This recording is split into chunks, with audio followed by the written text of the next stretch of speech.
बिस्मिल्लाहिर्रहमानिर्रहीम। अस्सलाम वालेकुम। क्लास 9 फिज़िक्स का जो है वो लेक्चर स्टार्ट करते हैं। अच्छा जी,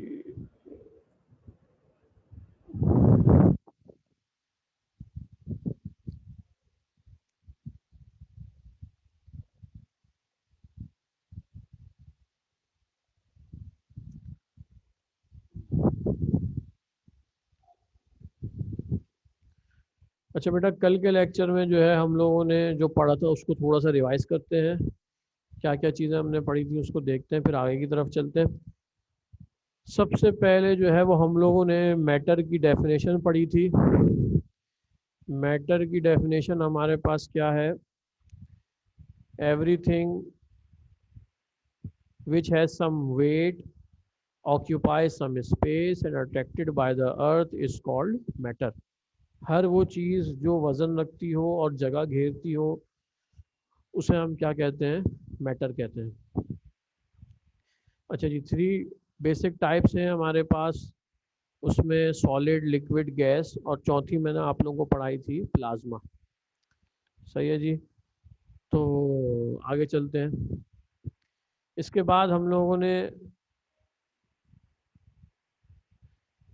स्टेट्स ऑफ मैटर पढ़ी थी, सॉलिड, लिक्विड और गैस, इनकी प्रॉपर्टीज़ पढ़ी थी। सही है, सॉलिड की प्रॉपर्टीज़ को डिस्कस किया था, लिक्विड की प्रॉपर्टीज़ को डिस्कस किया था, गैस की प्रॉपर्टीज़ को डिस्कस किया था। उसके बाद हम लोगों ने जो है वो इलास्टिसिटी और इलास्टिक लिमिट की डेफिनेशन पढ़ी थी, इसको हम लोगों ने डिस्कस किया था। उसके बाद स्ट्रेस की डेफिनेशन पढ़ी थी, स्ट्रेस को हम लोगों ने डिस्कस किया था। और हाँ जी, हमदान अहमद साहब क्या कह रहे हैं?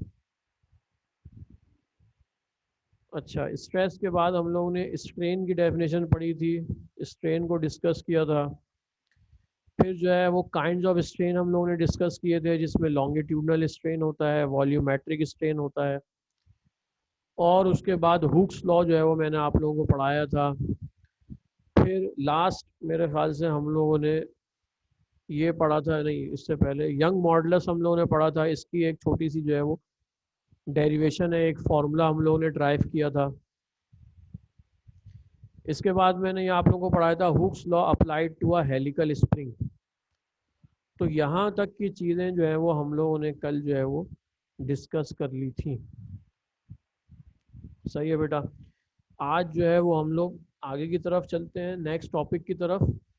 और फिर जो है नेक्स्ट क्लास में इंशाल्लाह मैं आप लोगों को जो है वो कुछ न्यूमेरिकल्स कराऊंगा। अच्छा जी, नेक्स्ट टॉपिक है हमारे पास। अच्छा, प्रेशर भी हम लोगों ने कल पढ़ लिया था, फ्लूइड की डेफिनेशन भी पढ़ ली थी, पास्कल्स प्रिंसिपल आज हम लोगों को पढ़ना है। सही है। अच्छा जी, पास्कल प्रिंसिपल क्या चीज़ थी? पास्कल एक साहब थे साइंटिस्ट, उन्होंने एक लॉ पेश किया। उन्होंने कहा the law states that when a pressure is applied to a liquid, it is transmitted undimnished equally in all directions. We can prove the statement experimentally। अच्छा, इन्होंने कहा, पास्कल साहब ने कहा कि अगर आप प्रेशर अप्लाइड करेंगे लिक्विड के ऊपर तो होगा क्या कि वो इसको ट्रांसमिट करेगा इक्वली तमाम डायरेक्शंस के अंदर।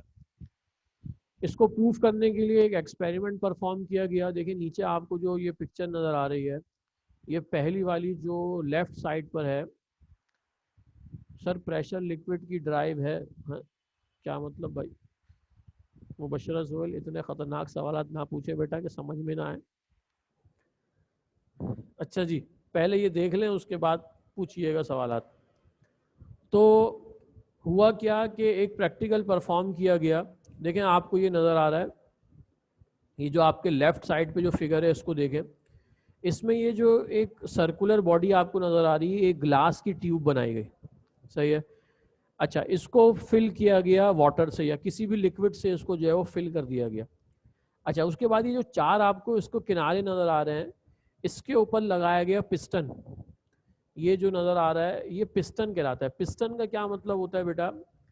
पिस्टन का मतलब होता है कि ऐसी सर्कुलर बॉडी जो अंदर बाहर क्या हो सके, मूव हो सके। अच्छा, इसके बाद इन्होंने क्या किया, इस वेसल को जो है वो लिक्विड से जो है वो फिल कर दिया और एक तरफ से प्रेशर अप्लाई किया। देखिए ये जो ए लिखा हुआ है, ए की तरफ से जब इन्होंने प्रेशर अप्लाई किया यानी पिस्टन को अंदर की तरफ प्रेस किया, तो हुआ क्या, ये बाकी तीनों बी, सी और डी खुद ब खुद क्या हो गए, बाहर की तरफ आ गए। जिससे ये पता चला कि जब एक तरफ प्रेशर अप्लाई किया गया तो लिक्विड ने क्या किया, उसको चारों तरफ इक्वली जो है वो ट्रांसमिट कर दिया। यानी जिस रेशो से ए को प्रेस किया गया था उसी रेशो में बी, सी और डी क्या हो गए, बाहर की तरफ जो है वो आ गए। इस तरीके से पास्कल साहब का जो लॉ था वो वेरीफाई हो गया और फिर जो है वो उसको इस्तेमाल किया जाने लगा। सही है बेटा? तो अभी आपको इसमें कोई मसला है तो पूछें, फिर हम आगे की तरफ चलते हैं। हाँ बेटा मुबशरा, आप अपना सवाल रिपीट करें। आपने जो यहाँ पूछा है वो समझ में नहीं आ रहा। और किसी को कुछ पूछना है तो पूछे, वरना फिर हम लोग आगे की तरफ चलते हैं।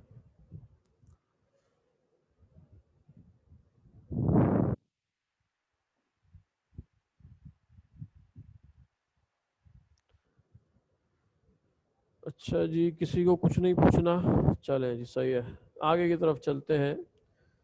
नेक्स्ट टॉपिक हमारे पास क्या है, एप्लीकेशन ऑफ पास्कल प्रिंसिपल।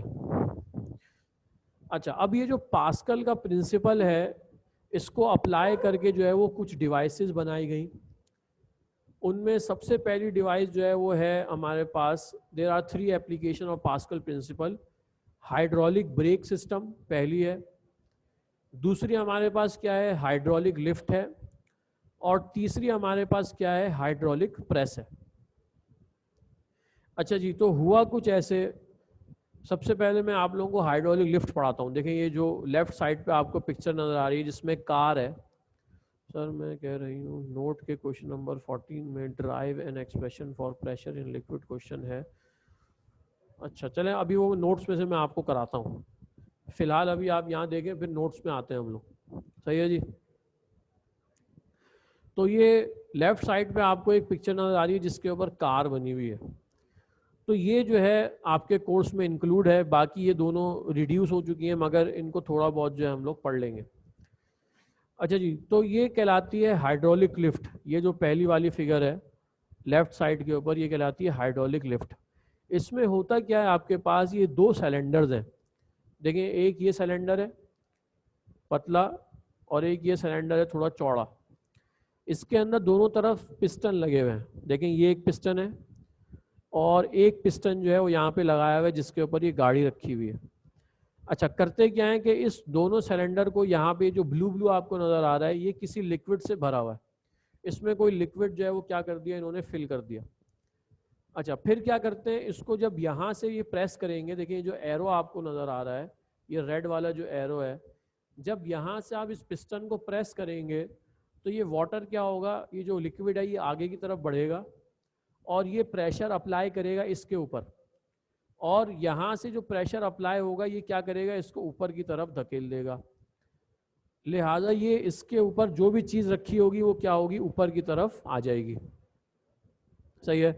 तो ये इस तरीके से जो है वो क्या चीज़ काम करती है, हाइड्रोलिक लिफ्ट जो है वो इस तरीके से काम करती है। एक तरफ से प्रेशर अप्लाई किया जाता है, प्रेशर दूसरी तरफ ट्रांसमिट होता है, और दूसरी तरफ से जो चीज़ भी होती है वो क्या हो जाती है, ऊपर की तरफ उड़ जाती है। तो ये अमूमन वर्कशॉप्स के अंदर और मुख्तलिफ जगहों पे जहाँ जहाँ हाइड्रोलिक लिफ्ट इस्तेमाल होती है वहाँ पे इसको जो है वो यूज़ करके इसकी मदद से बहुत सारे काम लिए जाते हैं। सही है बेटा? अच्छा देखते हैं इसकी, अच्छा इसकी वर्किंग जो है, इसकी वर्किंग के लिए आप लोगों को आना पड़ेगा नोट्स पे। एक काम करें, आप लोग जल्दी से जो है वो नोट्स लेकर आ जाएं, फिर मैं नोट्स से आप लोगों को कुछ चीज़ें पढ़ाता हूँ।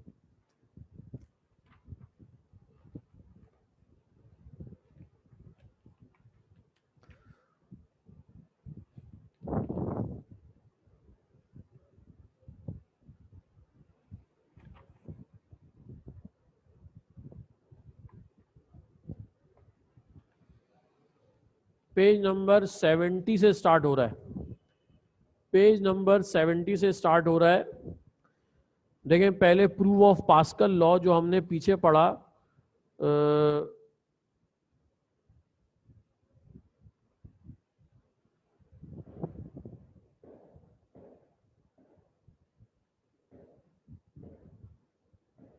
ये जो पास्कल लॉ पढ़ा है हमने, इसमें पेज नंबर 70 पे देखें, यहाँ पे लिखा है प्रूफ ऑफ पास्कल लॉ। इसको पढ़ लेते हैं, ये थोड़ा सा और आप लोगों को क्लियर हो जाएगा। देखें take a spherical vessel fitted with 4 water tight pistons having the same area of cross section as shown in figure. The vessel is filled completely with water. Force is applied on the piston A to move it inward. Thus, a pressure is exerted on the water inside the vessel. It is found that the piston B, C, and D move outward through the same distance, showing that the pressure applied at A has been transmitted equally in all directions. सही है बेटा, ये pascal law की जो है वो proof था। इसके बाद हम लोग जो है वो एप्लीकेशंस के ऊपर आते हैं। देखें एप्लीकेशन में सबसे पहली एप्लीकेशन जो है वो क्या है, हाइड्रोलिक लिफ्ट है।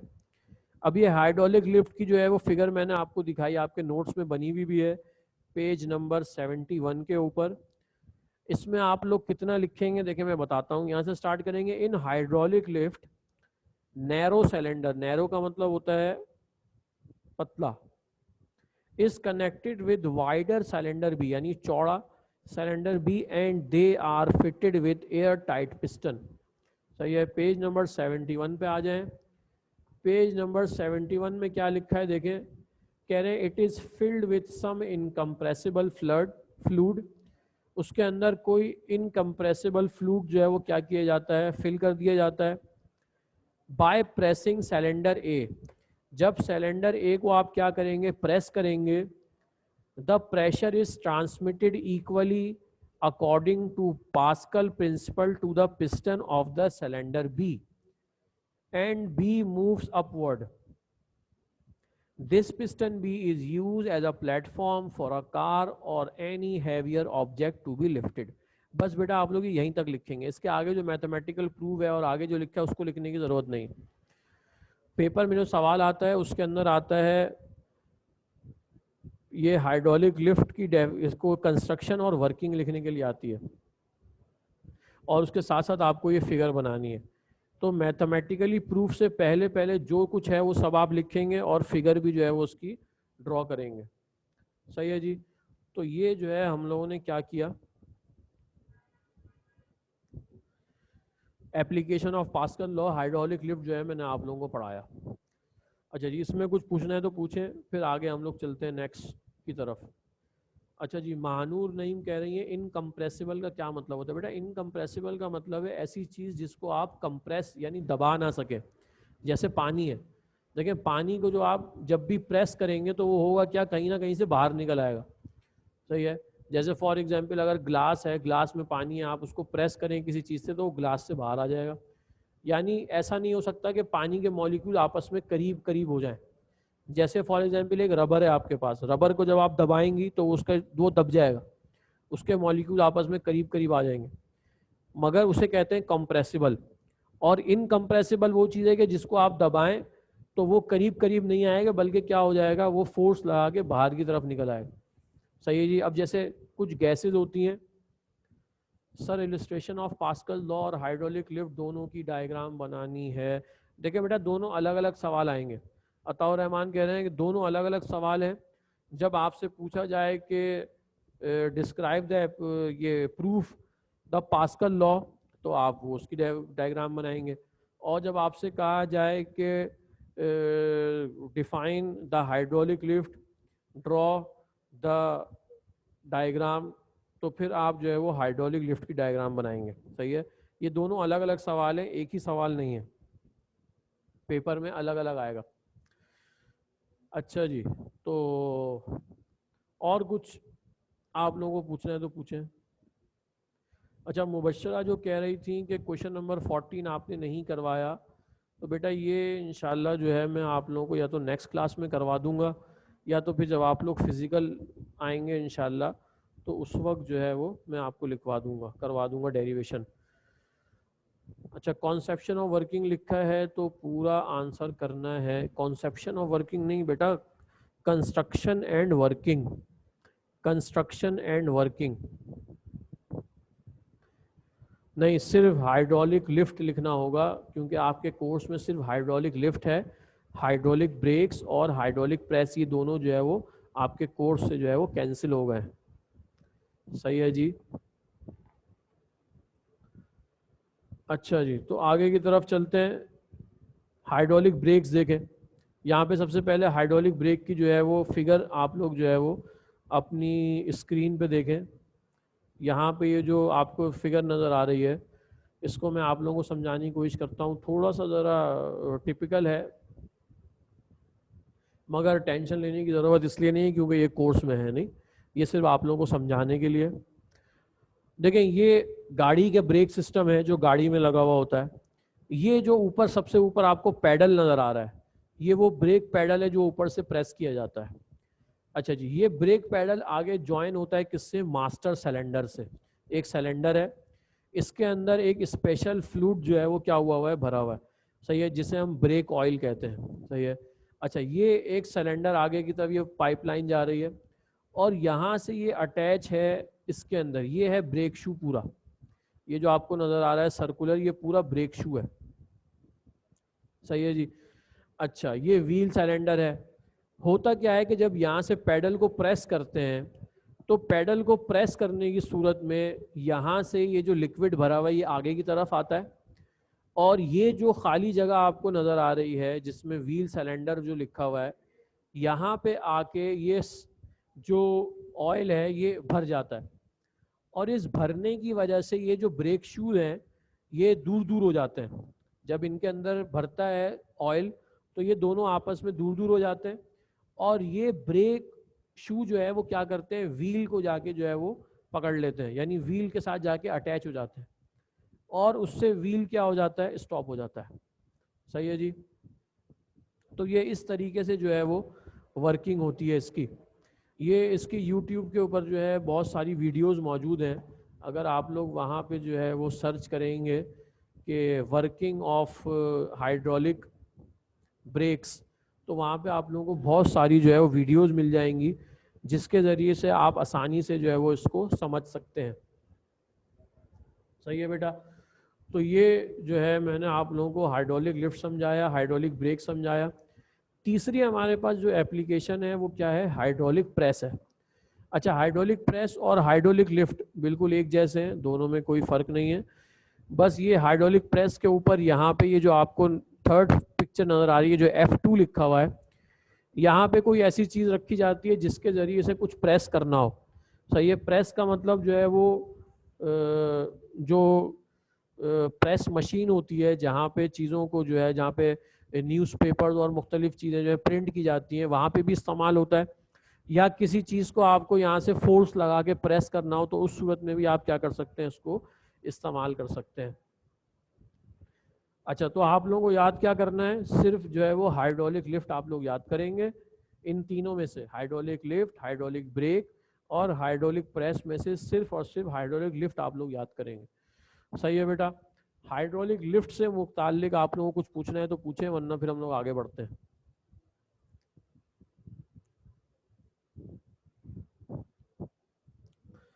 हाँ जी, हाइड्रोलिक लिफ्ट से मुताल्लिक कुछ पूछना है।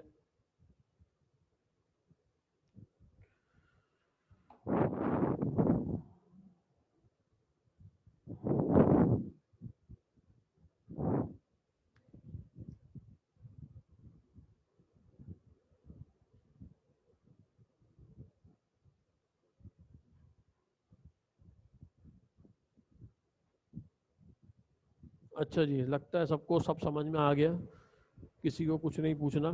चलें जी, आगे की तरफ चलते हैं। नेक्स्ट टॉपिक है हमारे पास फ्लोटिंग। अच्छा जी, फ्लोटिंग का क्या मतलब होता है? An object floats on the surface of fluid when the weight of the object is just balanced by the buoyant force on the object. अच्छा जी, इसमें सबसे पहले एक चीज़ लिखी है बॉयंट फोर्स। देखिए बॉयंट फोर्स का क्या मतलब होता है, अगले स्लाइड में मैं आपको दिखाता हूँ बॉयंट फोर्स का क्या मतलब है। देखिए यहाँ पे लिखी है एक डेफिनेशन किस चीज़ की, बॉयंसी और अपथस फोर्स। देखिए अपथस फोर्स का मतलब ये होता है कि जब भी आप पानी में या लिक्विड में किसी चीज़ को डालेंगे तो पानी क्या करेगा, एक फोर्स लगाएगा और उस चीज़ को बाहर की तरफ धकेलेगा। तो वो जो फोर्स पानी लगाता है उसे हम क्या कहते हैं, अपथर्स फोर्स कहते हैं। सही है, उसे बायोंसी भी कहा जाता है और बॉयंट फोर्स भी कहा जाता है। सही है, इसकी डेफिनेशन मैं पढ़ देता हूँ। Buoyancy is the force with which a liquid pushes an object upward. It is lower to the liquid. The buoyancy is also called the buoyancy force और अपथर्स फोर्स। अच्छा यहाँ पे एक चीज़ जो है वो क्या हो गई है, रिपीट हो गई है। देखिए buoyancy is the force with which a liquid pushes an object, ये दो दफा आ गया,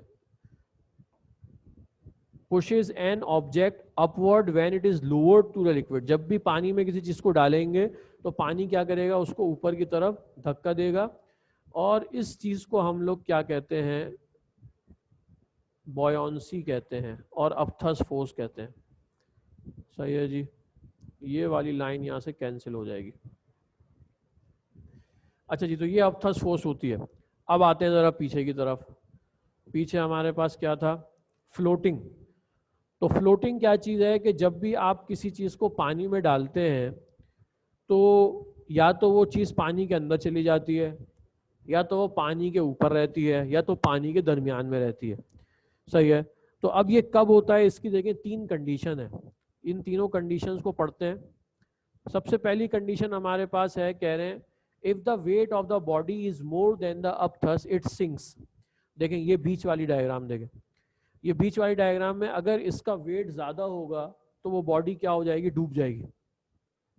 सही है, अपथर्स फोर्स कम थी, वेट ज़्यादा था, बॉडी क्या हो गई, डूब गई।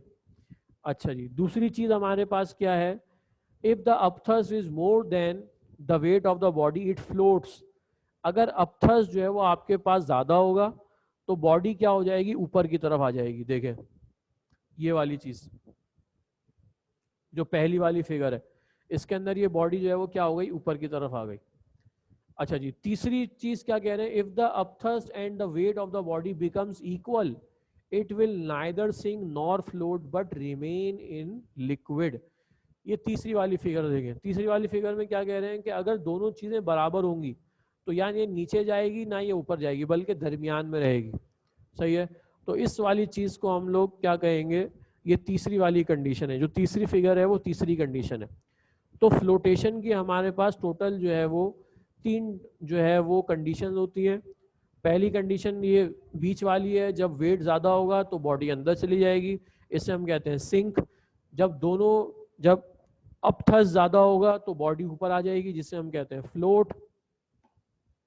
और तीसरी चीज़ क्या है कि जब दोनों बराबर होंगे तो चीज़ जो है वो दरमियान में रहेगी, ना डूबेगी और ना ऊपर रहेगी, बल्कि पानी के दरमियान में रहेगी। सही है, तो ये हमने क्या पढ़ा, फ्लोटेशन के जो है कुछ कंडीशन हम लोगों ने पढ़ी। इसके बारे में कुछ पूछना है तो पूछे बेटा, फिर हम लोग आगे की तरफ चलते हैं।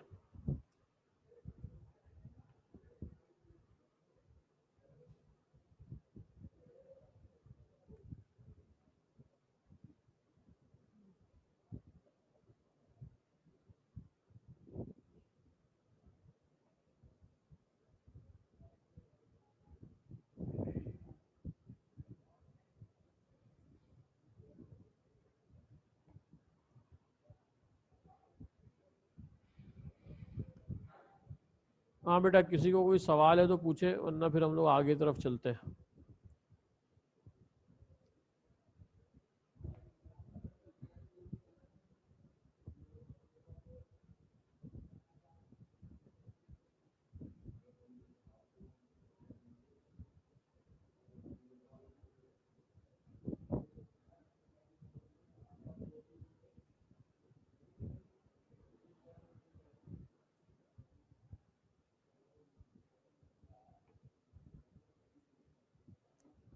अच्छा जी, हसन फैसल साहब कह रहे हैं रिपीट अपथस्ट। अच्छा जी, अपथस्ट को रिपीट कर देते हैं बिल्कुल।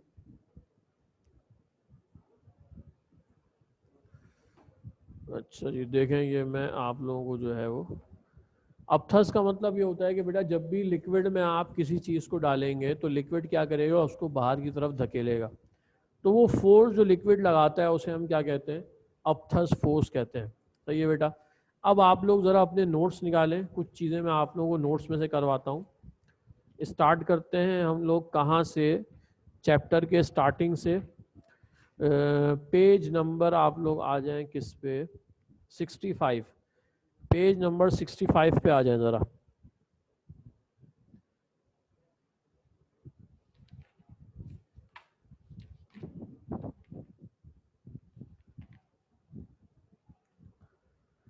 अच्छा, इसमें सबसे पहले जो है जो चीज़ें मौजूद हैं ये हम लोग पढ़ चुके हैं। इलास्टिसिटी पढ़ लिया, इलास्टिक लिमिट पढ़ लिया,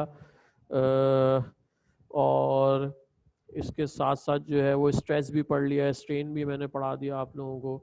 स्ट्रेस और स्ट्रेन के डिफरेंसेस आ गए, यंग मॉडुलस हम लोगों ने पढ़ लिया।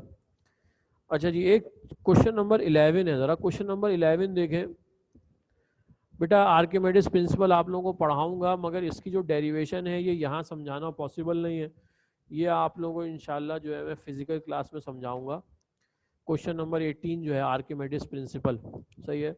कुछ चीज़ें जो है वो हम लोगों को फिजिकल क्लास के लिए जो है वो छोड़नी पड़ेंगी, क्योंकि ऑनलाइन जो है वो आप लोगों को मालूम है कि ऐसी डेरिवेशंस का समझना जो है वो थोड़ा मुश्किल है। तो फिलहाल आप लोग आए पेज नंबर 68 क्वेश्चन नंबर 11 पे। एटमॉस्फेरिक प्रेशर क्या चीज़ होती है देखें। मुबशरा सोहेल क्या कह रही हैं, पेज नंबर 68 क्वेश्चन नंबर 11 पे आ जाएं जल्दी से। Atmospheric pressure, the pressure exerted by the weight of the atmosphere on the surface of the earth is called atmospheric pressure। देखिए एटमॉस्फेयर जो हमारे स्पेस में जो गैसेस हैं मुख्तलिफ, वो जो प्रेशर एग्जर्ट करते हैं, एटमॉस्फेरिक प्रेशर पढ़ा दिया था, पढ़ लें दोबारा। पेज नंबर 68 पे एटमॉस्फेरिक प्रेशर की डेफिनेशन पढ़ा रहा हूँ। जो एटमॉस्फेयर के अंदर जो गैसेज हैं वो जो प्रेशर अप्लाई करती हैं उसे हम लोग क्या कहते हैं, एटमॉस्फेरिक प्रेशर कहते हैं। अच्छा, इसमें आगे मजीद कुछ बातें बता रहे हैं, कह रहे हैं the device use to measure the atmospheric pressure is called barometer. At sea level its value is about 10 to the power 5 pascals. This standard pressure is sometimes called 1 atmosphere or 1 bar. We do not feel this large pressure because the pressure exerted by blood in our body is nearly the same as the atmospheric pressure। देखें यहाँ पे एक reason given है, कह रहे हैं कि जो डिवाइस इस्तेमाल की जाती है एटमॉस्फेरिक प्रेशर को मेजर करने के लिए उसे हम क्या कहते हैं, बैरोमीटर कहते हैं।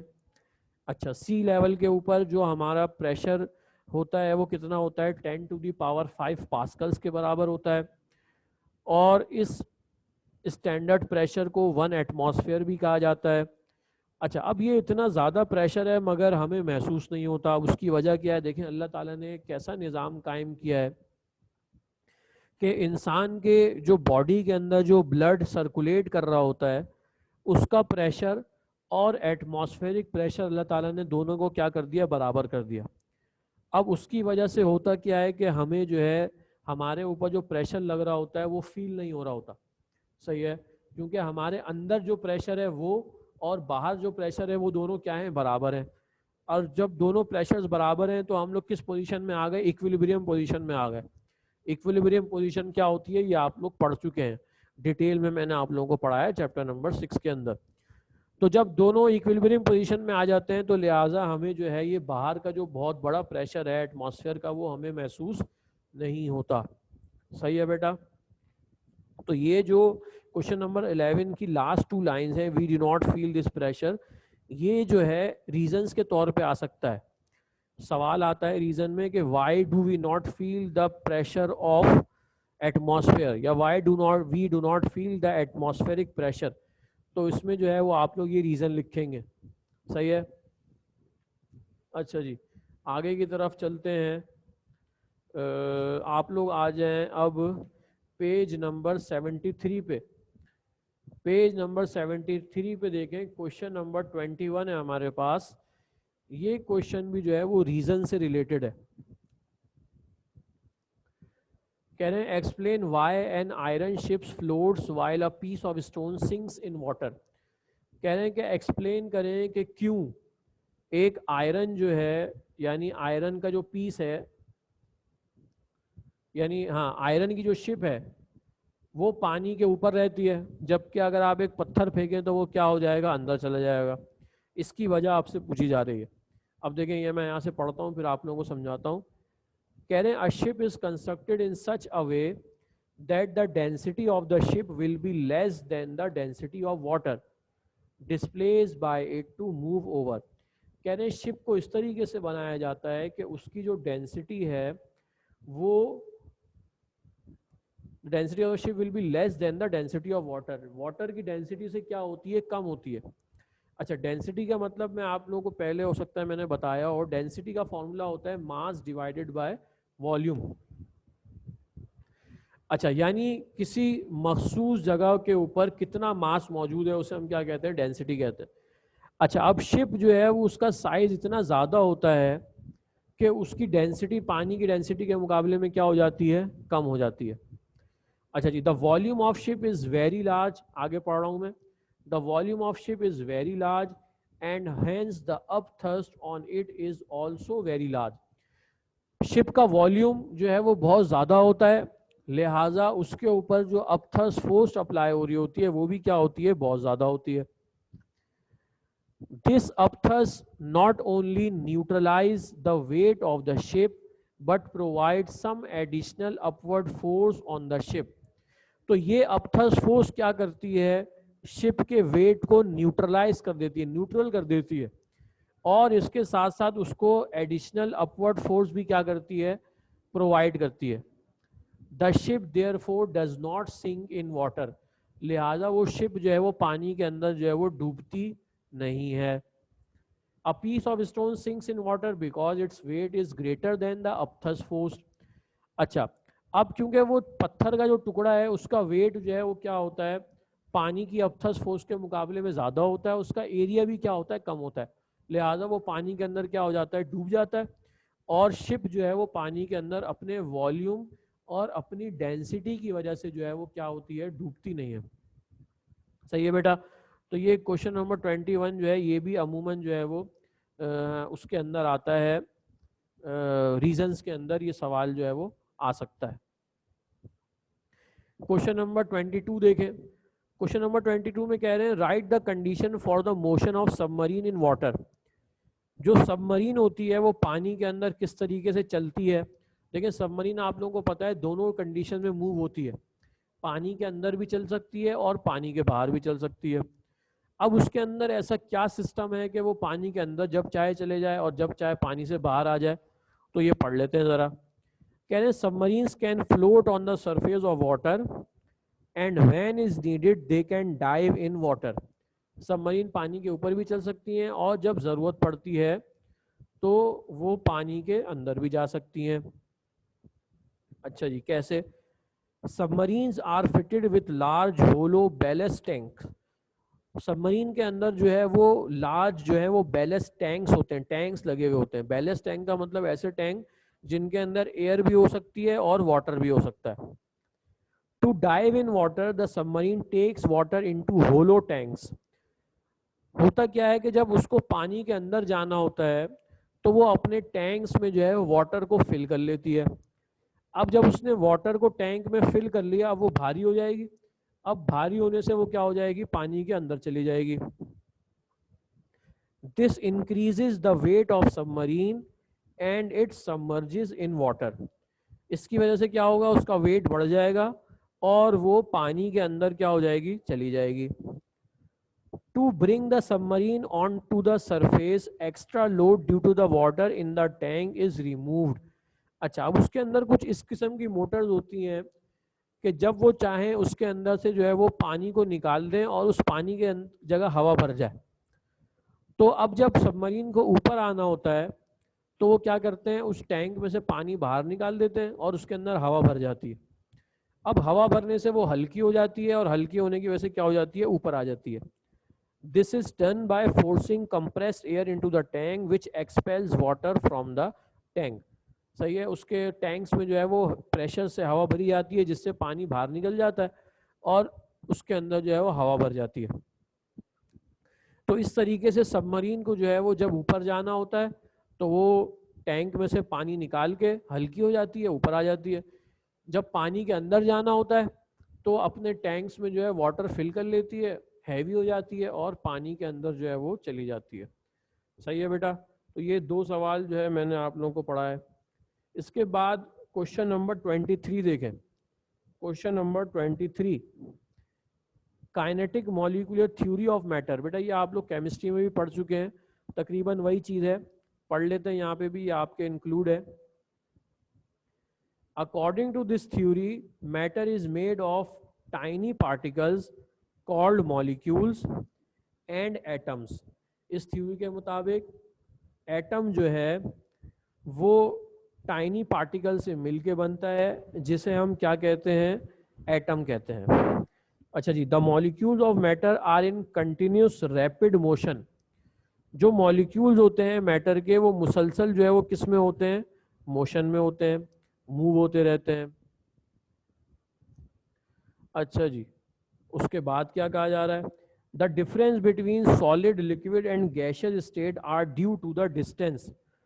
जो डिस्टेंस, जो डिफरेंस है सॉलिड लिक्विड और गैस में, वो किसकी वजह से है, उनके दरमियान फासले की वजह से है।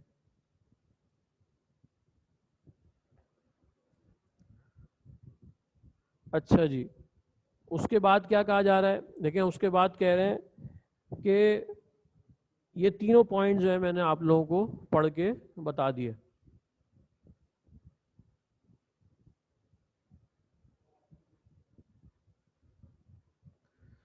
सही है जी।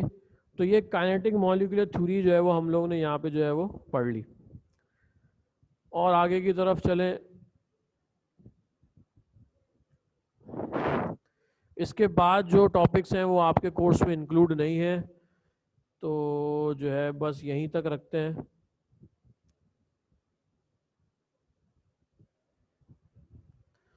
अच्छा बेटा, अब जो मैंने सवाल आप लोगों को समझाए, question number 21, question number 22, question number 23, इसमें आप लोगों को कुछ पूछना है तो पूछ लें। इसके बाद हम लोग एक काम करते हैं, थोड़ा टाइम हमारे पास मौजूद है, हम लोग जो है वो MCQ सॉल्व कर लेते हैं चैप्टर नंबर 10 के। आप लोग नोट्स के पेज नंबर 64 पे आ जाएं। नोट्स का पेज नंबर 64 निकाल लें, मैं आप लोगों को जो है वो MCQ सॉल्व करा देता हूँ।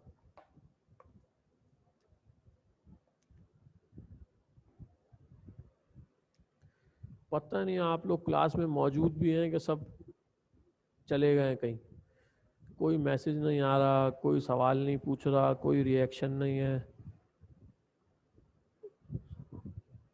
अच्छा भाई, अताउर रहमान है मौजूद। अच्छा, अनस बिन ज़हीर कह रहे हैं सर मैं हूँ ना। मुबशरा कह रही हैं सर आप बोलें। अच्छा जी, हसन फैसल कह रहे हैं ऑनलाइन। मुबशरा कह रही हैं है मौजूद। अच्छा जी, अच्छी बात है, चले। अच्छा, अताउर रहमान ने सारे आंसर बताने शुरू कर दिए हैं। चलें जी, ये ज़रा MCQ स्टार्ट करते हैं पेज नंबर 64 के ऊपर। अच्छा जी, कह रहे हैं इन सॉलिड बॉडीज है फिक्स। सॉलिड में जो है वो क्या चीज़ फिक्स होती है, वॉल्यूम और शेप, ये दोनों फिक्स होते हैं। तो 1 का आंसर है C। इन को 2 देखते हैं, in solid the force of attraction between molecule is very strong, 2 का आंसर है A। 3 देखते हैं, it has fix volume but not fix shape. हाँ जी, 3 का क्या आंसर है, जिस चीज़ का वॉल्यूम तो फिक्स हो मगर शेप फिक्स ना हो, लिक्विड। तो 3 का आंसर है हमारे पास B। अच्छा जी, 4 पे आ जाए। 4 में कह रहे हैं in liquids the force of attraction between molecule is, liquid में जो है वो फोर्स ऑफ अट्रैक्शन कैसी होती है, स्मॉल होती है, स्मॉल। 4 का आंसर है आपके पास बी। 5 पे आ जाएं, dash are incompressible and maintain their level, क्या चीज होती है, लिक्विड। 5 का आंसर है हमारे पास सी। अच्छा जी 6 पे आ जाएं, they have neither fix volume nor fix shape gases, 6 का आंसर है हमारे पास सी। अच्छा जी इसके बाद जो है वो हम लोग आ जाएं किसके ऊपर, 7 पे। In gases the force of attraction between molecule is 0, negligibly small आएगा, बल्कि 7 का आंसर आएगा सी, नेग्लिजिबली स्मॉल यानी बहुत कम। 8 in general the state of matter depends on its, in general the state of matter depend upon its, हाँ जी state of matter किस चीज के ऊपर डिपेंड करती है, अताउर रहमान ने कहा है कि टेम्परेचर।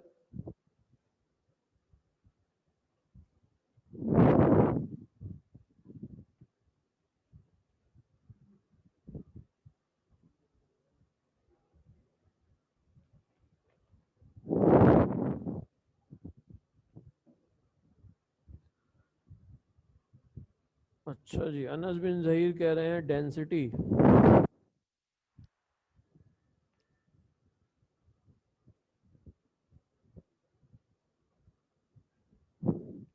अच्छा जी तो 8 का आंसर हमारे पास है C, density. In general the state of matter depends upon its density. अच्छा जी आगे चलते हैं 9, matter is also found in the fourth state called plasma, 9 का आंसर है हमारे पास डी। अच्छा जी 10 पे आ जाएं, अब plasma is another state of matter which contains enough, हाँ जी तो 10 का आंसर है फ्री चार्ज पार्टिकल्स, 10 का आंसर है हमारे पास D. Change of shape and size is called deformation, 11 का आंसर है ए। मुबशरा कह रही है 9 बताएं, बेटा 9 का आंसर था डी, 10 का आंसर भी डी है, 11 का आंसर ए है। वो सॉल्व नहीं किया। अच्छा जी 11 का आंसर है 12, the property of matter in which the regain their original state after the removal of force is called elasticity, 12 का आंसर है ए। The internal force arising from the deformation of the body and acting per unit area of body is called, the internal force arising from the deformation of the body and acting, stress होगा बेटा, stress। 13 का answer है B. अच्छा जी 14 पे आ जाएं, the relative deformation produce in a body is called strain, 14 का answer है सी। 15 पे आ जाएं, for an elastic body the ratio of stress and strain is constant, 15 का आंसर है C. 16 ratio of stress to strain is called, none of there. Stress और strain का ratio क्या कहलाता है हमारे पास, यंग मॉडुलस कहलाता है, जो कि यहाँ मौजूद नहीं है। तो 16 का आंसर हो गया डी, नन ऑफ देम।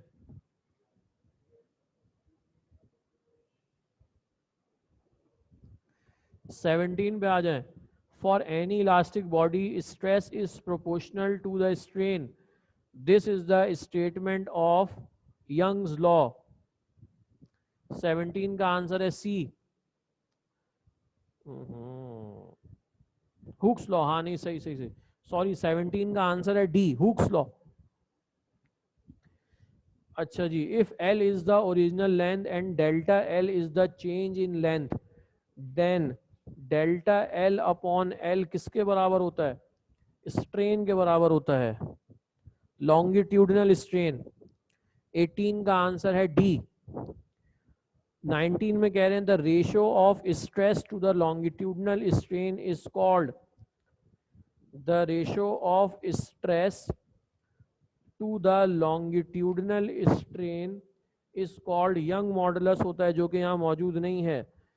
तो 19 का आंसर है डी, नन। सही है जी। ये मैंने आप लोगों को जो है वो एमसीक्यूज करा दिए। इंशाल्लाह नेक्स्ट क्लास में हम लोग जो है वो चैप्टर नंबर 10 के कुछ न्यूमेरिकल्स करेंगे।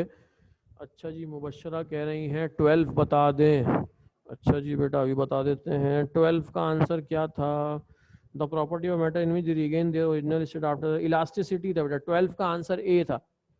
12 का आंसर था A. 16 sir, answer of 16 elasticity नहीं है क्या? अच्छा दोबारा देख लेते हैं। 16 ratio of stress to strain is called. अच्छा जी देख लेते हैं थोड़ा सा इसको। द ratio of stress to the strain is called, बेटा स्ट्रेस अपॉन स्ट्रेन बराबर होता है हुक्स लॉ के। इलास्टिसिटी तो उसकी प्रॉपर्टी होती है रेजिस्ट करने की। तो 16 का आंसर जो है वो हमारे पास नन ऑफ दीज होगा। Ratio of stress to strain बराबर होता है यंग मॉडुलस के, जो कि हमारे पास यहाँ पे मौजूद नहीं है। तो नन ऑफ दीज आएगा इसका आंसर।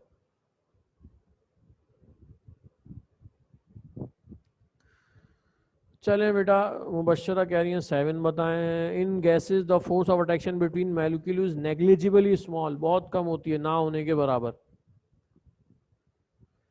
चलें जी क्लास ऑफ करते हैं।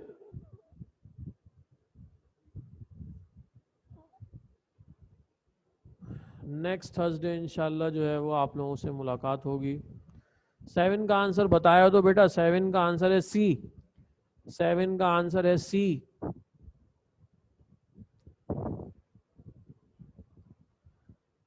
चलें जी, अल्लाह हाफिज।